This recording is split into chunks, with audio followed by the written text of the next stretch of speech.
10 de maio de 2006. Era uma quarta-feira comum em Omaha, Nebraska. Jessica O'Grady acordou cedo com os primeiros sons da rua movimentada. Chegou à janela de seu apartamento, que compartilhava com duas amigas. Como sempre, acariciou Zoe, sua gata, meu bebê, como gostava de chamá-la, e prometeu comida extra quando voltasse. Naquele dia, ela tinha muitos motivos para sorrir. Estava apaixonada pelo bartender Christopher Edwards, seu colega de trabalho no restaurante Lone Star. E havia algo novo pulsando sob a superfície de tudo. Jessica estava grávida. Uma notícia que, para ela, simbolizava um futuro cheio de esperança. Passou parte da manhã em casa, organizando algumas contas, conferindo o celular e trocando mensagens com amigas. Comentou animada sobre vitaminas pré-natais que tinha começado a tomar e sobre o sonho de ser mãe. Mesmo que ninguém soubesse ainda como Christopher encarava aquela gravidez. Mais tarde, Jessica saiu para ajudar sua sobrinha com o time de softball, algo que sempre lhe trazia alegria. Essa proximidade com a família, especialmente com a tia Shauna Stanzel, era um dos pilares de sua vida. Shauna a viu pela última vez, naquele final de tarde, após o jogo. De volta ao apartamento, a rotina parecia simples e leve. Ela recebeu alguns amigos, riram, comeram pizza e comentaram sobre relacionamentos. Jessica, como sempre, falava de Christopher. Ela mal tirava os olhos do telefone, enviando mensagens constantes, como se esperasse por uma confirmação, um convite, ou talvez uma demonstração de afeto. Às 23 horas, um telefonema pareceu mudar o astral da noite. Jessica levantou-se, foi ao banheiro, tomou um banho rápido e arrumou o cabelo com mais cuidado do que o normal. Passou maquiagem. Ela queria estar bonita para Christopher. Antes de sair, deu uma última olhada ao redor do quarto. O cartão postal com fotos de bebê na parede. Seu livro de curso sobre educação infantil aberto na escrivaninha. Zoe dormindo enrolada no cobertor favorito. Jessica fechou a porta atrás de si, prometendo voltar logo. Por volta das 23 horas e 15 minutos, ela entrou em seu Hyundai Accent e dirigiu cerca de 13 quilômetros em direção à casa onde Christopher vivia com a tia. No trajeto, ligou para a amiga Carrie às 23 horas e 30 minutos, avisando claramente para onde estava indo. Mais tarde, às 0 horas e 20 minutos, enviou sua última mensagem. Sem safadezas para a Jessica. Um código divertido entre elas, significando que nada aconteceria. A princípio, naquela noite, Carrie não respondeu a tempo. E então, silêncio. Nenhuma outra mensagem. Nenhuma ligação. Nada.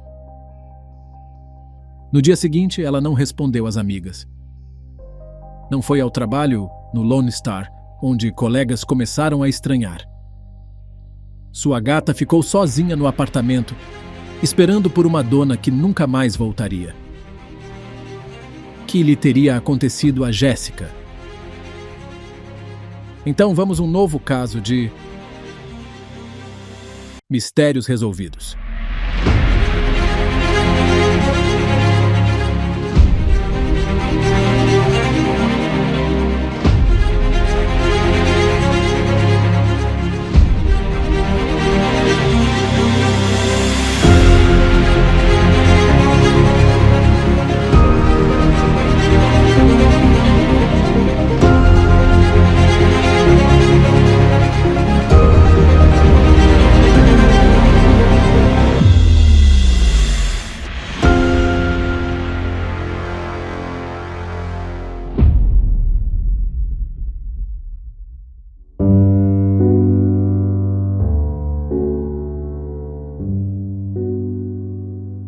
O caso de hoje nos leva a Omaha, Nebraska. É uma cidade com quase 500 mil habitantes, à beira do rio Missouri. É conhecida por sua história pioneira, museus e centros culturais. Se destaca o zoológico e aquário Henry Doorly, com um complexo de grandes felinos, uma floresta interior e habitat de floresta tropical e de deserto. E foi em Omaha que Jessica O'Grady nasceu e viveu toda a sua vida. Cresceu com seus pais e 3 irmãos. Depois de terminar o ensino médio em Omaha, Nebraska, Jessica O'Grady, de 19 anos, permaneceu perto de casa. Ela se mudou para um apartamento com 2 amigas e começou a trabalhar como garçonete em um restaurante local chamado Lone Star, enquanto se matriculava em cursos na Universidade de Nebraska. Era caloura, cursando ciências sociais, e aspirava a ser professora. Depois de conseguir um segundo emprego de meio período em uma creche, Jessica percebeu o quão apaixonada era pela educação infantil. Ela até se ofereceu para ser treinadora do time de softball da sua sobrinha. Na primavera de 2006, Jessica estava tirando um semestre de folga dos estudos, preferindo trabalhar e ganhar algum dinheiro extra. Ela também dedicava um tempo para aproveitar sua vida social. Depois que um relacionamento de 1 ano e meio no ensino médio havia terminado, Jessica estava livre para buscar outros relacionamentos e se apaixonar por um novo homem. Christopher Edwards trabalhava ao lado de Jessica como bartender no Lone Star em Omaha. Christopher também frequentou a Universidade de Nebraska, mas largou a faculdade em favor de ganhar mais dinheiro no trabalho. Chris trabalhava muitas horas no restaurante.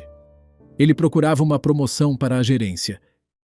Enquanto isso, morava com sua tia Jane, onde uma entrada separada e o porão lhe davam um pouco de independência.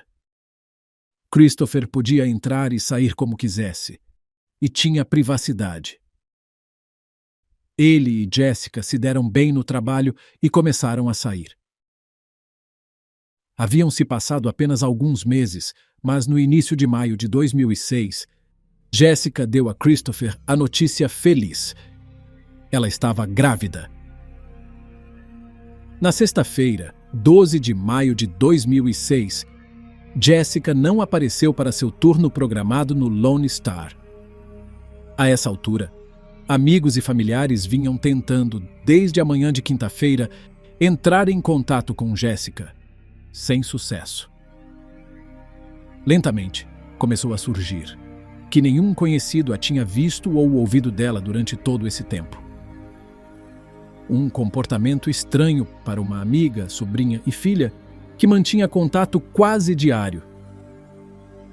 Então, a família de Jessica notificou a polícia.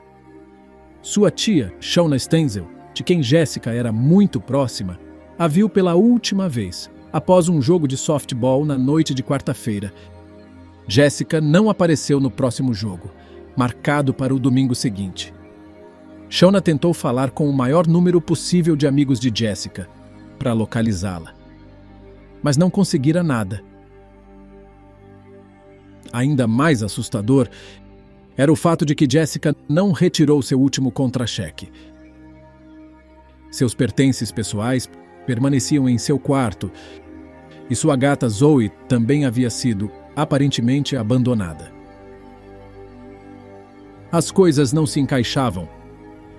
Embora o telefone, a bolsa e o carro de Jessica estivessem todos desaparecidos, não havia como a futura mãe, esperançosa e alegre, ter desaparecido voluntariamente. Quase uma semana depois que Jessica foi vista pela última vez, seu carro foi encontrado por um empresário local, em um estacionamento perto do restaurante onde ela trabalhava. As chaves não estavam. O carro foi periciado em busca de impressões digitais e amostras de DNA, mas não encontraram nada. Também não havia nenhuma indicação de que Jessica tivesse dirigido o veículo até lá. nem câmeras na área que gravassem o veículo ou seu motorista. A recuperação do carro aumentou o nível da investigação, que agora era formal. As autoridades tiveram acesso aos registros telefônicos de Jessica e começaram a rastrear seus últimos movimentos conhecidos. Um punhado de amigos havia se reunido no apartamento de Jessica, na noite de quarta-feira, 10 de maio, o último dia em que alguém a viu. Jessica estava otimista sobre seu relacionamento e sua gravidez. Estava animada para se tornar mãe. Mais tarde, depois que recebeu um telefonema, saiu do apartamento. Isso foi por volta das 23 ou 23h15. Seu destino era a casa de Christopher Edwards. Era uma viagem de aproximadamente 13 quilômetros até o subúrbio onde Christopher morava. As últimas atividades telefônicas de Jessica foram por volta das 23h30. Uma ligação para sua amiga Carrie e 20 minutos depois, para Christopher. Na ligação das 23h30, Jessica informou a sua amiga que estava a caminho da casa de Christopher. A última mensagem de texto que Jessica enviou também foi para Carrie, às 20 horas. Toda a ligação para Jessica depois daquele horário foi encaminhada diretamente para sua caixa postal. Suas últimas transações bancárias ocorreram mais cedo naquele dia. Buscas extensivas, realizadas pelas autoridades e apoiadas por uma grande quantidade de voluntários, a partir dos dias seguintes ao seu desaparecimento, não encontraram nenhum sinal dela. No jornal local, informavam que a família não sabia onde ela estava. O terreno rochoso e coberto de árvores da área circundante apresentou um desafio para as equipes de busca, bem como grandes oportunidades para descartar um corpo. Mais de 60 hectares ao redor do lago Cunningham foram vasculhados pelos esforços de busca. Os bancos de lama e as margens arenosas ao longo do rio Elkhorn foram escaneados e voluntários, divididos em equipes de busca organizadas, percorreram grandes rochas e encostas escorregadias. Enquanto as buscas por Jessica estavam em andamento, Christopher Edwards passava o fim de semana ao lado de sua namorada. Não Jessica O'Grady, mas sua companheira de longa data, Michelle Wilkin. Os dois se conheceram em março de 2005, quando trabalhavam no mesmo restaurante. A amizade inicial logo evoluiu, e em janeiro de 2006, eles começaram um relacionamento amoroso. Pouco tempo depois, Michelle descobriu que estava grávida. O relacionamento entre eles era, em teoria, exclusivo. Segundo Michelle, na noite de 8 de maio, apenas 2 dias antes do desaparecimento de Jessica, ela e Christopher chegaram a falar de planos de casamento. Christopher Edwards, com pouco mais de 20 anos, que trabalhava como bartender e morava no porão da casa da tia, estava prestes a se tornar pai de 2 filhos com 2 mulheres diferentes. Michelle, com quem ele sonhava se casar, não fazia a menor ideia de que Christopher também mantinha um caso com Jessica O'Grady. E muito menos de que Jessica esperava um filho dele. Durante os dias seguintes ao desaparecimento, Michelle estava ao lado de Christopher, no quarto do porão, completamente alheia às buscas intensas que aconteciam nas redondezas daquela mesma casa, dentro de um raio de 1 quilômetro para tentar localizar Jessica. Quando Shawnee começou a procurar por sua sobrinha, ela passou pelo restaurante Lone Star e falou com vários funcionários, incluindo Christopher Edwards. Christopher disse a ela que não tinha ideia de onde Jessica estava. Na verdade, ele não a via desde a terça-feira, dia 9. Ele disse que os dois tinham planos para se ver à noite de quarta-feira, mas ela não veio. Ele não viu Jessica naquela noite. Esta foi a mesma versão dos fatos que Christopher contou à polícia, quando eles chegaram à sua casa e pediram permissão para dar uma olhada. Nesta visita inicial, os policiais não tinham um mandado. Então, qualquer área que Christopher não quisesse que fosse revistada seria evitada. Embora ele preferisse que eles voltassem em alguns dias, Christopher acabou consentindo com uma busca controlada. Controlada por ele, é claro. Os policiais começaram a escanear ao redor de seu quarto, mas quando se aproximaram de sua cama, Christopher se manifestou. Não havia necessidade de eles olharem o colchão, ele disse. O detetive no local propôs a teoria de que Jessica talvez tivesse escolhido deixar um bilhete sob o colchão de sua cama. A busca continuou. Christopher afirmou que uma pequena mancha de sangue no topo do colchão era de sangue menstrual. No entanto, quando os investigadores levantaram o colchão, descobriram uma grande mancha cobrindo a maior parte de sua parte inferior. Logo depois, foi emitido um mandado de busca formal para a residência, e os peritos realizaram um exame forense completo do local. Durante as 10 horas seguintes, o imóvel foi minuciosamente inspecionado. A operação foi supervisionada por David Kofid, chefe da equipe de investigação e líder da unidade CSI do condado.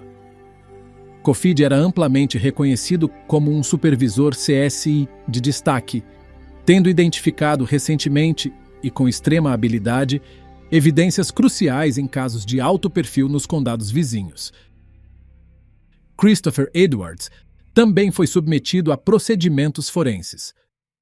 Coletaram-se amostras de cabelo, impressões digitais, fragmentos de unhas e DNA. Quase 200 fotografias foram tiradas dentro da casa naquela noite, registrando em detalhes o quarto do porão, as paredes, o teto e até a garagem. No quarto, manchas, algumas claramente visíveis a olho nu. Foram encontradas em volta da cama e cuidadosamente documentadas. Christopher alegou que havia cortado o pulso alguns dias antes e que esse ferimento explicava as manchas. O luminol foi então aplicado nas paredes, revelando marcas adicionais. Manchas também apareceram no teto, e tanto ali quanto nas paredes ficou evidente uma tentativa ineficaz de cobri-las com tinta branca. O DNA das manchas encontradas em todo o quarto eram compatíveis com o de Jessica O'Grady. Travesseiros e lençóis da cama haviam sido removidos e substituídos. O colchão havia sido virado. Velas perfumadas haviam sido acesas por toda a parte. Um aroma doce ficou no ar. Não foi um trabalho de limpeza minucioso, mas era inegavelmente uma tentativa de esconder o que havia acontecido naquele quarto. Um saco de lixo plástico preto foi encontrado na garagem, ao lado do carro de Christopher. O saco continha 2 toalhas manchadas de sangue e um recibo de uma farmácia em West Omaha. Os investigadores obtiveram imagens de vigilância daquela loja e observaram Christopher na farmácia pouco depois das 19h30 de quinta-feira, 11 de maio, o dia seguinte ao do desaparecimento de Jessica. Lá, ele comprou tinta de pôster, graxa de sapato branca e corretivo líquido. A tinta de pôster era quimicamente idêntica à encontrada no teto de seu quarto. Christopher Edwards se entregou voluntariamente à polícia, mas não foi formalmente acusado. Havia lacunas no caso contra ele. Jessica não havia sido encontrada, nem qualquer objeto que pudesse ter sido usado contra ela. No momento em que o colchão foi descoberto no quarto de Christopher, havia quase uma semana para o descarte de evidências. A quantidade de sangue encontrada na casa indicava que Jessica não havia deixado a propriedade viva. Isso levantou perguntas sobre como Christopher poderia tê-la movido para fora da casa. Havia apenas 2 saídas do porão. A janela de tempestade era muito estreita para levantá-la através dela, então restava a escadaria. Disse o Sheriff Tim Dunning. Este rapaz não a carregou sozinha. Não havia nenhuma mancha de gotejamento, nenhuma marca de arrasto, e então pensamos que ele tenha tido ajuda. Disse a tia de Jéssica. Há alguém que sabe onde está o corpo de Jéssica, e saber que existe um ser humano lá fora que não teria a empatia de se apresentar e dizer ao departamento do xerife onde ela está, é provavelmente a parte mais difícil de lidar, além da perda com a qual lidamos todos os dias. O departamento do xerife do condado de Douglas sabia que tinha o seu homem, mas eles não tinham uma teoria clara para apresentar para uma acusação.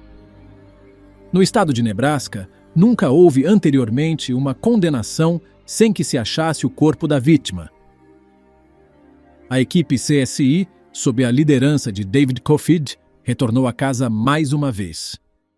Milagrosamente e, felizmente para a investigação, nesta nova análise, Coffid descobriu 2 pequenas manchas de sangue seco na estrutura superior do porta-malas do carro de Christopher. Uma pequena mancha foi retirada da gacheta superior do porta-malas, onde somente poderia chegar ali, de alguém que estivesse dentro do porta-malas.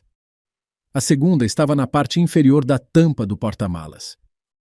2 membros anteriores da equipe CSI tinham revistado o veículo, mas não as viram. Ainda mais importante, Coffid descobriu no armário do quarto de Christopher um par de espadas cerimoniais de Bangkok, referidas na mídia como espadas de samurai. De alguma forma, essas espadas haviam sido ignoradas durante a busca original, mas agora foram apontadas como o que provavelmente se usou contra Jéssica. Várias outras facas pequenas também foram recolhidas para teste nesta segunda busca. Testes de laboratório foram conduzidos na Universidade de Nebraska e retornaram uma série de resultados que provariam ser o ponto de virada na investigação. Primeiro, as pequenas amostras retiradas do porta-malas do carro de Christopher retornaram uma correspondência positiva para o DNA de Jéssica. Uma pequena mancha foi coletada do cabo de uma das espadas cerimoniais. A testagem na ponta da espada identificou o DNA de Jéssica. As tesouras de poda recuperadas durante a primeira busca foram então retestadas sob a instrução de David Coffid. Ele tinha um pressentimento sobre elas. Elas haviam originalmente testado negativo para qualquer DNA, mas desta vez também retornaram uma correspondência de DNA para Jéssica. Foi encontrado no cabo. Os investigadores determinaram que a espada deve ter sido o que Christopher utilizou contra Jéssica, a partir das evidências de DNA. Os detetives deduziram que Jéssica foi atacada enquanto dormia na cama de Christopher na noite de 10 de maio. Christopher, subsequentemente, a carregou escada acima e para a garagem, depois para seu veículo e descartou seu corpo em um local desconhecido. Ele mais tarde dirigiu o veículo dela para o estacionamento perto do restaurante e o abandonou.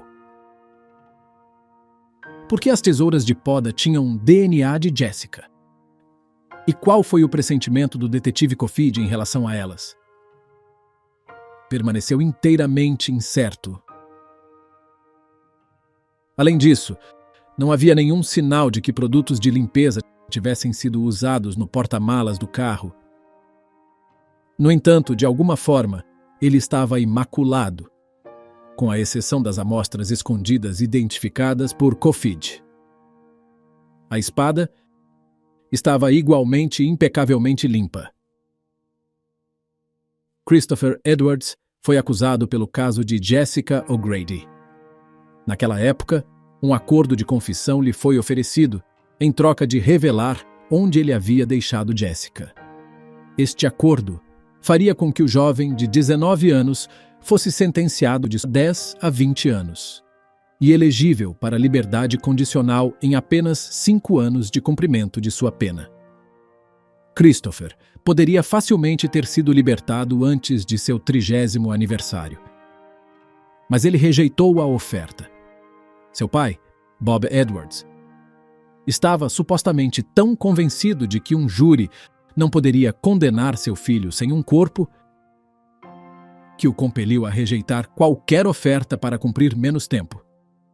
Disse a tia de Jessica: Parece que, embora ela não esteja viva, seus restos mortais são mantidos como reféns, e isso não parece justo para nós.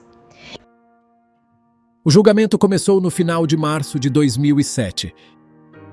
Michelle Wilkin, namorada de Christopher, agora mãe, discursou em sua defesa. Ela testemunhou que não tinha ideia do estado do colchão quando ficou com Christopher, nos dias seguintes ao desaparecimento de Jessica. A tia de Christopher, Jane, e seu primo adolescente, que moravam acima do porão em que morava Christopher, testemunharam que estavam em casa na noite de 10 de maio e não ouviram nenhum ruído vindo do porão naquela noite. Mas a evidência do colchão, teto e paredes era incriminadora. O advogado de defesa de Christopher, Stephen Leffler, de forma um tanto absurda, manteve as explicações originais de Christopher para as manchas, de que ele se havia cortado o pulso. Afirmações que foram consideradas insultuosas para o júri. O que o advogado Leffler não conseguiu argumentar foram as inconsistências na versão dos fatos apresentada pelo Estado. Como era possível que a espada cerimonial fosse utilizada contra Jessica, mas continha apenas um pequeno fragmento de DNA no cabo? Certamente haveria muito mais deixado para trás, particularmente dado o design ornamentado da espada. Por que Christopher a teria deixado no armário do quarto por semanas, em vez de descartá-la junto com as outras evidências, ou mesmo depois que a polícia suspeitou dele? Assumindo que a teoria era precisa, Christopher também se livrou do telefone, carteira, roupas de Jessica, bem como de suas próprias roupas e de toda a roupa de cama original. Por que fazer isso, enquanto deixa o objeto utilizado contra Jessica em seu armário? E se tudo o que ele fez com o colchão foi virá-lo e aplicar leves camadas de corretivo líquido nas paredes, como limpou tão corretamente o carro, deixando apenas 2 fragmentos mínimos de manchas? O júri deliberou por 11 horas antes de retornar com um veredicto: culpado por tirar a vida de Jessica. Foi o primeiro julgamento na história do Estado que, sem o corpo da vítima, terminou em um veredicto de culpa. Disse sua tia: Grata pelos homens e mulheres que puderam se sentar no júri e entregar um veredicto que objetivamente declarou o que nós acreditávamos o tempo todo. Christopher Edwards foi sentenciado a uma pena de 80 anos. Disse o fiscal do condado: devo o trabalho bom do departamento do xerife do condado de Douglas e seu pessoal CSI e o trabalho que eles fizeram naquela cena, e preservando isso para o júri. E nunca houve qualquer dúvida em nossas mentes sobre essa evidência. A busca por Jessica continuou por anos após a condenação. Milhares de horas foram dedicadas ao esforço. Houve 46 missões diferentes. Grupos sem fins lucrativos se envolveram e foi vasculhado um raio completo de 8 quilômetros da casa da tia de Christopher. Foi descoberto um buraco na área do lago Cunningham. Foi especulado que Christopher havia começado a cavar este buraco, talvez com a pá encontrada no seu carro e as tesouras, mas foi incapaz de criar um buraco substancial. Então o abandonou. Aconteceria que, após esta tentativa, ele deixou Jessica no lago. Christopher não fornecia nenhuma informação. A casa de seu pai foi revistada extensivamente. Os investigadores trabalharam ao redor da casa do pai de Christopher, Robert Edwards, no início da tarde. Mais tarde, isolaram a parte de trás. Um dos cães estava latindo. Uma repórter perguntou ao sheriff: a que o cão teria apontado? Ah, que poderia haver um corpo. Mas agora é: qualquer coisa que encontrarmos, vamos ensacar e etiquetar e dar uma olhada mais atenta com microscópios de volta ao laboratório. Um novo deck traseiro que havia sido construído nas semanas seguintes ao desaparecimento de Jessica foi escavado e depois reconstruído quando as autoridades não descobriram absolutamente nada. Encontramos rocha, é o que encontramos, rocha e concreto em massa, e estava na localização exata e profundidade que vimos nos planos. Vamos olhar os quartos, continuaremos nossa investigação e seguiremos em frente a partir daí. O pai também foi examinado. Parece provável que Christopher não tenha feito tudo sozinho. Deve ter tido ajuda para levantar Jessica. Mas nunca foi encontrada uma correspondência de DNA com seu pai, Robert. Nem qualquer outra prova significativa que apontasse para um possível cúmplice. 5 anos após o desaparecimento de Jessica, quando Christopher retornou ao tribunal para recorrer de sua condenação, ele já não era o mesmo homem. Os cabelos compridos e as tatuagens de gangue denunciavam os muitos anos que havia passado na prisão. Seu primeiro pedido de apelação, em 2011, coincidiu com outro acontecimento inesperado. Naquele mesmo ano, um conhecido morador do condado de Douglas também estava atrás das grades. David Coffid. O antigo supervisor CSI e outrora estrela da equipe de investigação do condado, havia sido condenado por falsificar evidências. Antes da queda, Coffid era amplamente reconhecido em Nebraska por sua impressionante capacidade de encontrar provas, quando ninguém mais conseguia. Mas em 2 casos distintos ocorridos no vizinho condado de Cass, ainda no mesmo ano em que Jessica desapareceu, suas descobertas milagrosas começaram a ser questionadas.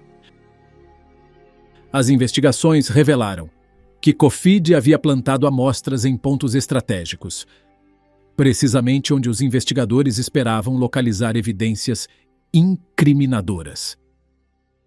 Em um desses casos, os detetives não possuíam nenhuma evidência física contra os principais suspeitos. O caso de Wayne e Charbonne Stock encontraram seus corpos em sua fazenda em Nebraska, no domingo de Páscoa de 2006.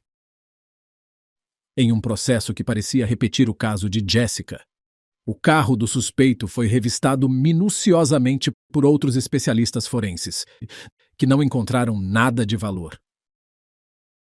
Então, assim que o ímpeto do caso desacelerou para um ponto morto, Coffid decidiu reexaminar uma área escondida do console do carro do suspeito. Lá ele encontrou o DNA da vítima, ligando os suspeitos ao caso. Mas se soube que essa amostra de DNA foi colocada no carro por Coffid. Quando outras evidências, incluindo uma confissão dos verdadeiros culpados, provaram definitivamente que aqueles suspeitos eram inocentes. Quando a notícia sobre a falsificação de provas por David Coffid veio à tona, o impacto foi imediato. Casos que haviam sido considerados exemplos de eficiência forense foram repentinamente colocados sob suspeita. Entre eles, o de Jessica O'Grady. Defensores públicos e promotores do estado começaram a revisar dezenas de processos anteriores, em busca de indícios de manipulação ou exagero nos relatórios de Coffid. O nome dele estava presente em centenas de investigações, e a ideia de que um perito tão respeitado pudesse ter falsificado evidências abalou profundamente a credibilidade do sistema judicial local. Familiares de vítimas e condenados passaram a exigir reanálises de amostras, reexames de DNA e auditorias independentes de procedimentos. No caso de Christopher Edwards, a defesa agarrou-se a essa nova brecha com força Seus advogados argumentaram que, se Cofid havia sido o principal responsável pela coleta e interpretação das provas, toda a base do julgamento deveria ser considerada comprometida. No entanto, após extensas revisões laboratoriais e auditorias externas, as conclusões permaneceram as mesmas. O DNA encontrado na casa, no colchão e no carro de Christopher pertencia, sem dúvida, a Jessica O'Grady. O advogado de Christopher explicou ao juiz que os agentes procuraram provas no carro no dia anterior e não acharam nada. O Tribunal de Apelações, no entanto, determinou que, independentemente das alegações de Christopher de evidência falsa, havia suficientes provas verdadeiras para provar sua culpa. Diante da alegação do advogado de Christopher de que provas foram plantadas, o juiz e a fiscal disseram que, mesmo sem essas provas, outras provas, como a do colchão, eram suficientes para condená-lo. O primeiro recurso de Christopher Edwards em 2012 e o posterior pedido de um novo julgamento em 2016 foram negados. Seu pedido secundário em 2018 também falhou. Se ele tivesse aceito o acordo de confissão, ele provavelmente já teria sido libertado. David Cofid, depois de cumprir cerca de 18 meses de uma potencial sentença de 4 anos, mantém que não plantou nenhuma evidência no caso de Jessica O'Grady ou em qualquer outro. Aquele juiz acha que eles não provaram que eu plantei evidências. Não tem como. Não houve nenhum fechamento real para Shauna Stancil ou o resto da família de Jessica e seus muitos amigos próximos. Jessica não foi encontrada. Você não esquece o dia em que, sabe, alguém que você amava e de quem você era tão próxima desaparece? Acho que as pessoas próximas a ele sabem. Acho que qualquer uma dessas pessoas poderia se apresentar e, você sabe, nos dizer onde ela está, para que possamos dar a ela um enterro adequado. Christopher Edwards diz que é inocente, cumpre sua sentença de 100 anos. Sua família afirma que havia pistas no caso que foram ignoradas pelos investigadores, pois se concentraram em Christopher logo no início e depois não procuraram outras possibilidades. Assim, culminamos o caso de Jessica O'Grady. Você acha que as provas contra Christopher Edwards foram suficientes? E será que alguém mais esteve envolvido no desaparecimento de Jessica? Obrigado por assistir. O esperamos no próximo Mistério Resolvido.